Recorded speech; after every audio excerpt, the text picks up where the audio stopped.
Hey everyone, in my most recent series, we've been diving into the fascinating topic of miracles and whether it's ever rational to believe that they really happened in history. There's a common argument that you'll hear from atheists online. No amount of testimony can ever make a miracle the most probable thing. They argue that it's always far more likely that someone is mistaken or lying than that the laws of nature were broken. If you haven't already, check out my playlist where I tackle those claims. Here's the TLDR version. Enough reliable witnesses can trump the low odds of a miracle being real. But even if a skeptic grants that, here's the catch. Life is a whirlwind and there are crazy miracle stories popping up virtually everywhere in almost every religion. Who has the time or frankly the energy to chase down every single one? Even super faithful Christians usually stick to investigating miracles within their own tradition, but they turn into Richard Dawkins when they look at miracles in other traditions. So why should non-believers be expected to dive headfirst into every single claim? And why start with one religion over another? That's a fair question. But before we get lost in the weeds, what if we had a kind of miracle filter to weed out the less likely stories? No, it wouldn't guarantee that the miracle didn't happen, but it would give us a reason to pause and consider. This filter comes from philosopher and epistemology expert Tim McGrew, and it's called doubts because, let's face it, acronyms are awesome. Don't worry, these points are totally neutral when it comes to religion. We're just looking at the evidence, not some kind of blind faith. Okay, let's kick things off with the D in doubts. It stands for distant events.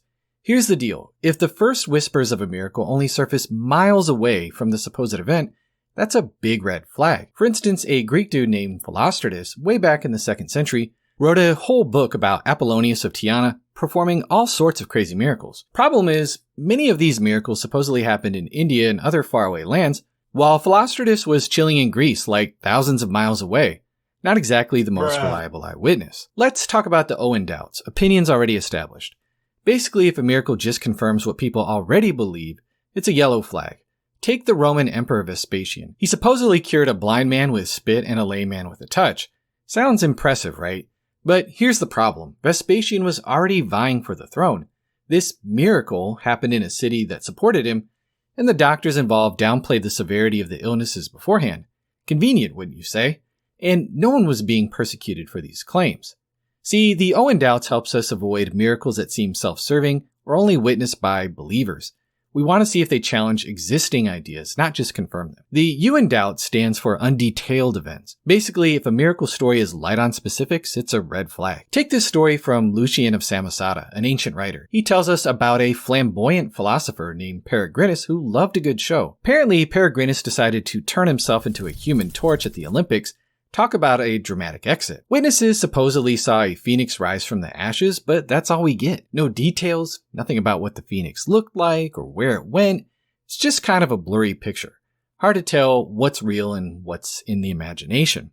Okay, so moving on. The B in doubts. That's belated reports. Basically, the longer it takes for a miracle story to surface, the more skeptical we should be. Take the whole Romulus becoming a god thing. This supposedly happened way back in the 8th century.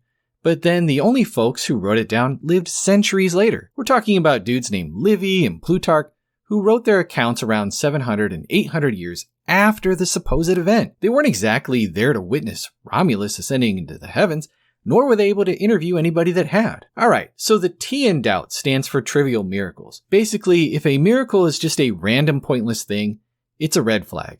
Imagine telling a friend that you flew up around the room, died, came back to life, then turned your couch into a donkey all in one night.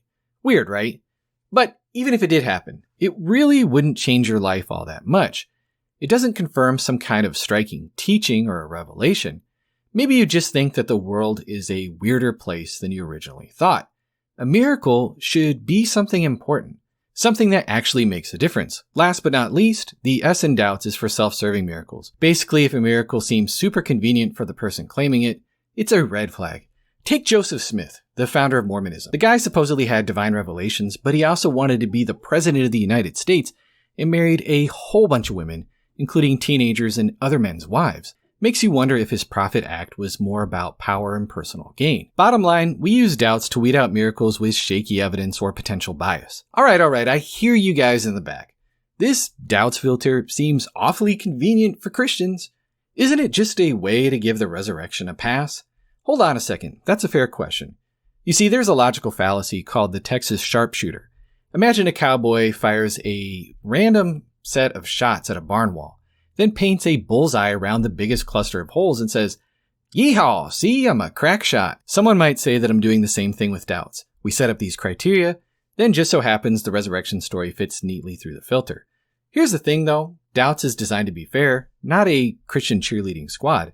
It even throws out some Bible stories like Balaam's talking donkey. That would not hold up under the microscope. Think of Doubts as a baloney filter. It helps us from wasting time on wild claims so that we could spend some time investigating worthwhile ones. That way, we're not close-minded, but we're just not running after every goofy claim. And that's it for now. More miracles coming soon, so subscribe and hit the notification bell to stay in the loop. Thank you so much for watching.